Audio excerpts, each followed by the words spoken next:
le budget 2016, le budget primitif que nous allons examiner aujourd'hui.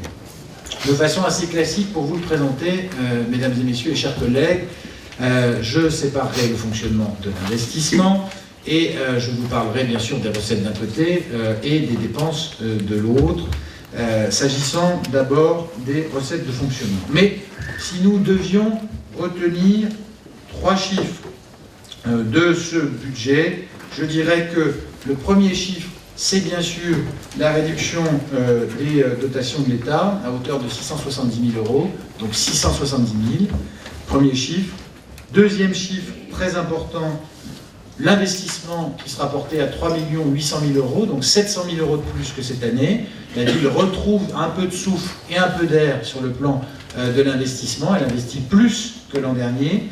Et puis, enfin, un désendettement d'1 400 000 €, tout budget confondu. C'est un désendettement net, tout budget confondu, donc la ville se désendette.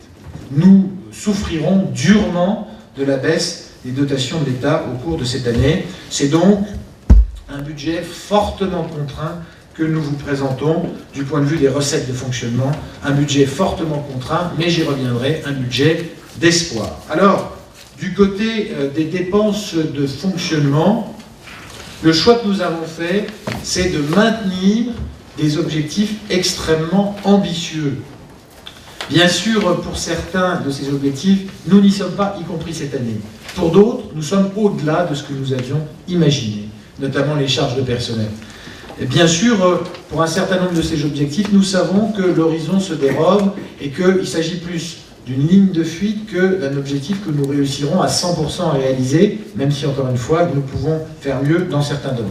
Mais nous maintenons les objectifs qui avaient été définis en liaison avec le cabinet Deloitte. Vous vous en souvenez, il y a désormais un peu plus d'1 an, avec une réduction des charges à caractère général que nous souhaitons de plus d'1 million € l'an prochain, soit 8% de réduction de ces charges à caractère général, une réduction des charges de personnel de 324 000 €, soit moins 2%, et une réduction des autres charges de gestion courante de 7,5%, avec néanmoins, on le sait, une participation exceptionnelle au centre écologique de 312 000 € en 2015 que nous absorbons, dont nous tenons compte dans ce budget. Voilà pour ce qui est des dépenses de fonctionnement. Donc, je résume, dans un cadre extrêmement contraint du point de vue des recettes, il faudra être particulièrement vigilant à l'exécution de ce budget. Il ne suffit pas de se définir des objectifs ambitieux, encore faut-il les tenir au quotidien. Et il est évidemment beaucoup plus difficile de faire des efforts en 2016, il sera beaucoup plus difficile qu'en 2015 ou qu'en 2014, à l'époque où notre gestion était comparée à celle qui avait cours auparavant et dans laquelle nous avons déjà beaucoup identifié et réalisé d'économies. Alors, pour ce qui est des aspects d'investissement, et en particulier des recettes d'investissement, nous vous l'avons dit, pour réaliser un investissement de 3 800 000 €, c'est-à-dire un investissement supérieur de 700 000 € à celui de cette année, ça reste très nettement inférieur, hein, je rassure, et insuffisant, je rassure ceux qui pourraient être inquiétés. 3 800 000 €, c'est à peu près la moitié de ce qu'il faudrait investir dans cette ville. Et c'est à peu près le montant de l'investissement des dernières années de la mandature de mon prédécesseur. 3 900 000 € à l'époque, notamment pour le budget qui avait été voté pour 2013, par exemple. Donc c'est nettement insuffisant, et pour vous donner un ordre de grandeur, la ville de Vittel investit cette année 4 500 000 € pour une ville qui est 4 fois plus petite que Saint-Dié-des-Vosges. Donc vous voyez à quel point l'investissement est très raisonné. Alors vous me direz, 3 remarques. Première, les pistes cyclables, vous en avez parlé l'an dernier, vous ne faites pas.